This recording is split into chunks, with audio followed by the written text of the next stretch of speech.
Examination, examination time.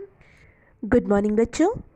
आज हम लोग पढ़ेंगे unit 8A examination time. Okay, before you read, how do you feel just before your examinations begin? Do you feel nervous? This extract is taken from R.K. Narayan's popular book Swami and Friends. The book is the story of 10-year-old Swaminathan, who is quite different than the present day children, a boy full of innocence and wonder. Read on to enjoy the mixed reactions of Swaminathan and his friends just before examination. आइए सबसे पहले इस कहानी के लेखक के बारे में हम जानते हैं। About the author R.K. Narayan, October 10th, 1906 to May 13th, 2001, was an Indian author whose works of fiction include a series of books about people and their life in an imaginary town in India called Malgudi. He is regarded as one of India's greatest English language novelists. R.K. Narayan, अक्टूबर 10, 1906 से मई 13, 2001 एक भारतीय लेखक थे जिनके उपन्यासों में किताबों की एक ऐसी श्रृंखला भी है जहाँ के लोगों का जीवन एक काल्पनिक नगर मालगुडी पर आधारित है। भारत के महानतम अंग्रेजी भाषा के उपन्यासकारों में उन्हें माना जाता है। आइए हिंदी में इसके वर्ड मीनिंग्स जान लेते हैं। डॉग्ड, हठपूर्वक पीछा करना। हरास, परेशानी पैदा करना। सावली, अमित्रवत या अप्रिय।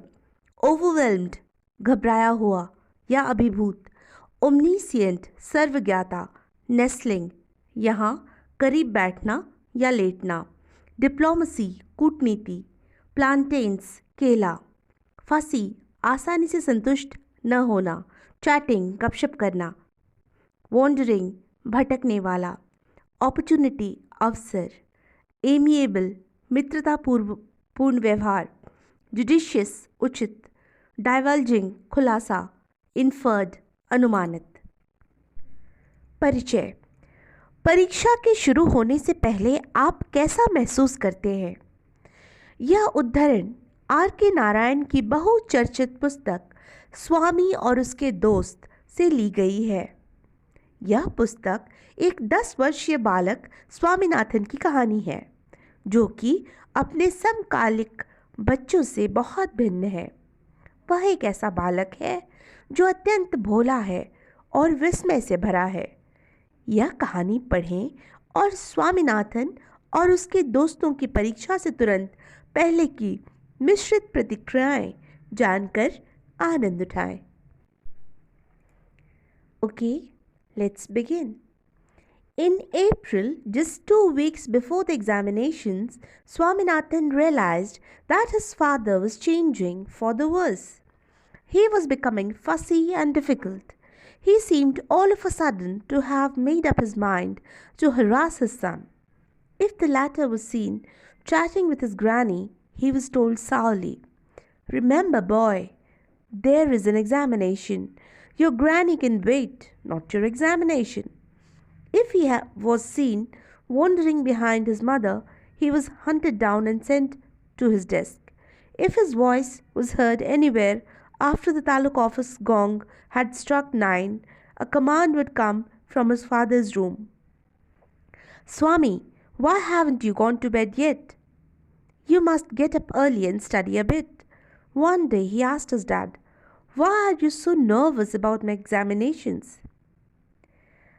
अप्रैल में परीक्षा से बस 2 सप्ताह पहले स्वामीनाथन को एहसास हुआ कि उसके पिता में बद से बदतर वाले बदलाव आ रहे थे। वह बस हर बात का बतंगड़ बनाते और मुश्किलें पैदा करते। ऐसा लगता था मानो उन्होंने एकाएक मन बना लिया हो अपने बेटे को परेशान करने का। अगर वह अपनी दादी से बातें करता दिख जाता तो उसके पिता खिन्न लहजे में कहते, "याद रखना लड़के, परीक्षा होने वाली है, तुम्हारी दादी इंतज़ार कर सकती है, पर तुम्हारी परीक्षा नहीं। अगर वह अपनी माँ के पीछे पीछे घूमता दिख जाता तो उसे शिकार की तरह पकड़ लिया जाता और अपनी मेज़ पर पढ़ने के लिए भेज दिया जाता। अगर सरकारी कार्यालय के 9 घंटे के बजने की आवाज़ के बाद उसकी आवाज़ कहीं भी सुनाई पड़ जाती तो उसके पिता के कमरे से आदेश आता था, स्वामी, तुम अभी तक सोने क्यों नहीं गए? तुम्हें अवश्य ही कल जल्दी उठकर थोड़ा सा पढ़ना है। एक दिन उसने अपने पिता से पूछा, आप मेरी परीक्षा को लेकर इतने बेचैन क्यों हैं? सपोज यू फेल, मान लो अगर तुम फेल हो गए तब? आई वोंट, मैं नहीं होऊंगा। Of course you won't if you study hard and answer well. Suppose you fail and all your classmates go up leaving you behind. You can start doing just what you like on the very day your examination closes. बेशक तुम नहीं होंगे अगर तुम मेहनत से पढ़ाई करोगे और सही जवाब दोगे तो। मान लो कि तुम फेल हो गए और तुम्हारे सभी सहपाठी तुम्हें पीछे छोड़कर आगे निकल गए तो तुम परीक्षा खत्म होने पर उसी दिन से तुम्हारा जो मन चाहे वो करना शुरू कर सकते हो। At school, everybody seemed to be overwhelmed by the thought of the examination. It was weeks since anybody had seen a smile on Shankar's face. Somu had become brisk and businesslike. Rajam came to school at the stroke of the first bell, took down everything the teacher said, and left at the stroke of the last bell, hardly uttering a dozen words to anybody. Mani was beginning to look worried and took every opportunity to take Shankar aside and have his doubts cleared. He dodged the steps of the school clerk. School में सभी परीक्षा के विचार भर से ही व्याकुल प्रतीत हो रहे थे। हफ्ते गुजर गए थे, किसी ने भी शंकर के चेहरे पर मुस्कान नहीं देखी थी। सोमू भी बस अपने काम से मतलब तक सीमित हो गया था। राजन स्कूल घंटे की पहली चोट पर आता था। सारी वो चीज़ें जो अध्यापक बोलते थे लिखकर आखिरी घंटे की आवाज़ पर लौट जाता था। शायद ही कभी मुश्किल से दर्जन भर शब्द उसके मुंह से किसी के लिए निकलते हों। मनी अब चिंता युक्त दिखना शुरू हो गया था और एक भी अवसर नहीं छोड़ता था जब वो शंकर को बगल में ले जाकर अपनी शंकाओं का निवारण न करवाता हो। वह एक कुत्ते की तरह क्लर्क के पीछे लगा हुआ था। There was a general belief in the school that the clerk was omniscient and knew all the question papers of all the classes. विद्यालय में एक सामान्य विश्वास था कि क्लर्क को सब कुछ पता है और वह हर कक्षा के प्रश्न पत्र के बारे में जानकारी रखता है। One day, Mani went to the clerk's house and laid a neat bundle containing fresh brinjals at his feet. The clerk was pleased and took Mani in and seated him on a stool. एक दिन money उस clerk के घर गया और उसके चरणों में एक साफ सुथरा ताज़े बैंगनों से भरा बंडल रख दिया। क्लर्क बहुत प्रसन्न हुआ और मनी को अंदर ले गया और एक स्टूल पर बिठा दिया। The clerk looked extremely amiable and Mani felt that he could ask anything at that moment and get it. The clerk was murmuring something about his cat, a lank, ill-bred thing that was nestling close to him. Most of what he was saying did not enter Mani's head. He was waiting feverishly to open the topic of the question papers. The clerk had meanwhile passed from cats to eye flies, but it made little difference to Mani, who was waiting for the other to pause for breath to launch his attack. You must never let these eye flies buzz near your eyes. All cases of eyesore can be traced to it. When you get eyes, or the only things you can do is to take a slice of a raw onion. Mani realized that the other would not stop and butted in. There is only a week more for the examination, sir. Clerk बहुत ही प्रेमशील दिख रहा था और money को लगा वह उस वक्त उससे कुछ भी पूछ सकता है और उसे कुछ भी मिल सकता है। क्लर्क अपनी बिल्ली के संदर्भ में कुछ बड़बड़ा रहा था। बिल्ली एक लंबी बीमारी से ग्रस्त जिसे सही मात्रा में भोजन न मिल रहा हो ऐसा लग रही थी और वो उसके करीब बैठी थी। अधिकांश बातें जो वह कह रहा था मनी के दिमाग में नहीं घुस रही थी। वह व्याकुलता से प्रश्न पत्र का विषय खोलना चाह रहा था। इस दौरान क्लर्क बिल्ली से गुजरकर अब आंखों की मक्खियों पर आ गया था, पर इन सब बातों का मनी के लिए कोई अंतर नहीं था। जो कि इस बात के इंतज़ार में था कि अगर यह व्यक्ति सांस लेने के लिए रुके और वह अपनी बातें शुरू करे।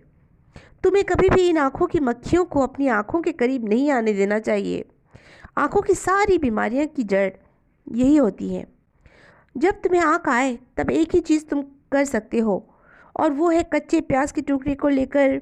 मनी समझ गया कि यह व्यक्ति नहीं रुकने वाला, और इसलिए उसने बीच में ही टोक दिया, केवल 1 सप्ताह और शेष है परीक्षा के लिए, sir. The clerk was slightly puzzled. Yes, indeed, a week more. You must take care to choose only the juicy variety, the large juicy variety, not the small onion. Clerk थोड़ा सतर्क हो गया।